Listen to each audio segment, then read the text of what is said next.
ఈ సబ్జెక్ట్ మీద మీకు అందరికీ తెలిసిందే. ఈ శనివారం శుక్రవారం అక్కడ వాళ్ళు పరదాలు కట్టి మనం కట్టలేదు, వాళ్ళు అతని వాళ్ళు కట్టుకున్నారు. పరదాలు కట్టినట్టే మా దృష్టికి వచ్చిన వెంటనే నేనే వెళ్ళి పరదాలు తర్వాత కాదు తీయడం జరిగింది. శుక్రవారం శనివారం కూడా. తర్వాత మరుసటి రోజు వాళ్ళు కన్స్ట్రక్షన్ స్టార్ట్ చేయడం జరిగింది.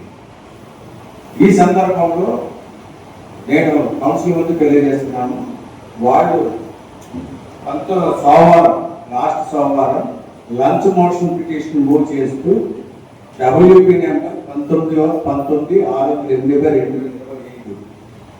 WP number 19/6/2025 lunch motion petition వాళ్ళు మూవ్ చేశారు. 11:30కి మా municipal standing counsel Vallabhaneni Sirisha Rani గారి దగ్గర నుంచి ఫోన్ వచ్చింది. ఈ యొక్క వీళ్ళు ఏదైతే ఉన్నారో మీరు ఆపుతున్నారట, కన్స్ట్రక్షన్ మీరు ఆపుతున్నారట, ఓ పిటిషన్ వేస్తూ లంచ్ మోషన్ పిటిషన్ వాళ్ళు మూవ్ చేశారు. మనం కోర్టు ముందు మన వాదన ఏం చెప్పాలని కూడా మమ్మల్ని అన్నీ అడగడం జరిగింది. టీఓ గారిని కూడా అడగరు, మమ్మల్ని కమిషనర్ని అడుగుతారు. మీరు లంచ్ మోషన్ పిటిషన్ మూవ్ చేశారు కాబట్టి ఏదైనా సరే ఎడ్యుకేషన్ దాఖలు చేసే ముందు ఫస్ట్ ప్రతివాది యొక్క వాదన ఆలకిస్తారు. కౌంటర్ కాకుండా రిటర్న్ ఇన్స్ట్రక్షన్స్ అంటారు. నేను వెంటనే అక్కడికక్కడే 1 అవర్ కూర్చొని రిటర్న్ ఇన్స్ట్రక్షన్స్ ఇవ్వడం జరిగింది. అధికారికంగా ఇచ్చారు.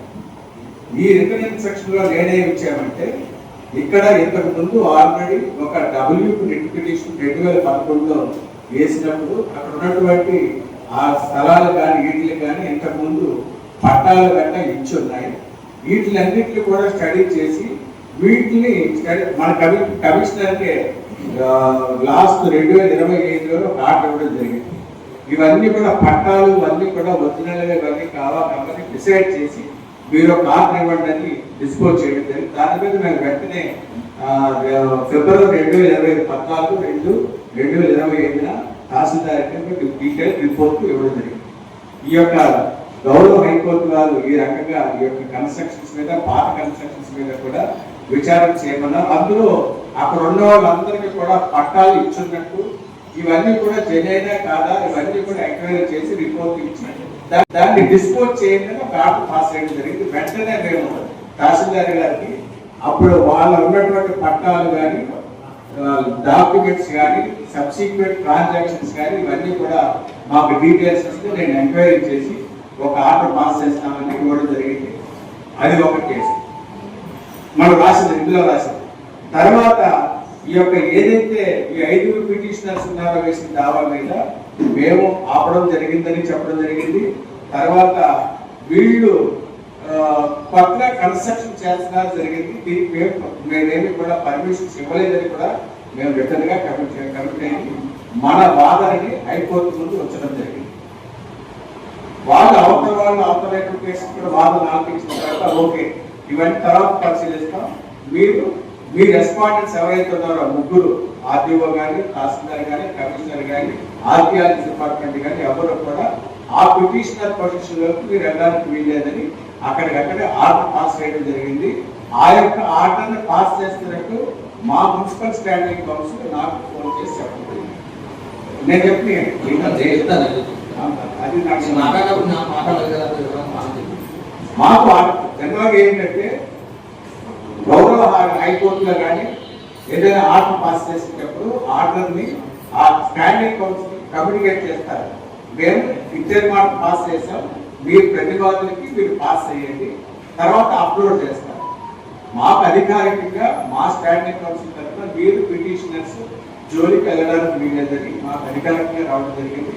అది మేము అది అందులో మేము బహిరంగంగా నేను చెప్తాను, అందులో దాచుకోవడానికి నాకేం లేదు.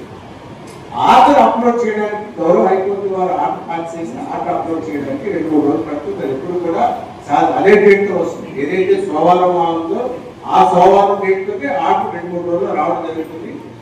మనకి ప్రాథమికంగా ఆ రోజు వచ్చినటువంటి ఆర్డర్ ఏంటంటే మీరు రెస్పాండెంట్స్ ఎవరైతే ఉన్నారో పిటిషనర్స్ జోలికి వెళ్ళడానికి స్పెసిఫిక్ గా మాకు చెప్పడం జరిగింది కదా, ఆ జోలికి ఇప్పుడు చెల్లలేదు.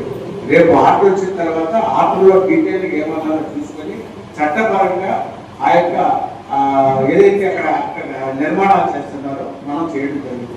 నిర్మాణాలని ఏ విధంగా హైకోర్టు డైరీ ఇచ్చారు అన్నది కూడా పరిశీలించి ఆ అర్థంలో మాత్రం మాకు మౌఖికంగా మాత్రం అటు సైడ్ రెవెన్యూ వాళ్ళకి జీపీ గారు ఫోన్ చేశారు, ఇటు సైడ్ మా స్టాండింగ్ అంటే మన మున్సిపాలిటీ వేరే స్టాండింగ్ కౌన్సిల్ ఉంటారు, గవర్నమెంట్ రేట్ ఉంటారు. మాకు అధికారికంగా చెప్పడం జరిగింది. ఆ విధంగా మనం ఆగే తప్పించి వేరే ఉద్దేశం ఏమీ లేదు. రేపు గౌరవ హైకోర్టు నుంచి ఇమ్మీడియట్ గా ఆర్డర్ అప్లోడ్ చేసిన తర్వాత ఆర్డర్ డీటెయిల్ గా చూసిన తర్వాత మనం ఏం కార్యక్రమం చేయాలి, చట్ట ప్రకారంగా ఏ విధంగా చేయాలని కూడా తప్పనిసరిగా చెప్తాం. అందులో కాంప్రమైజ్ అయ్యే ప్రసక్తే లేదు.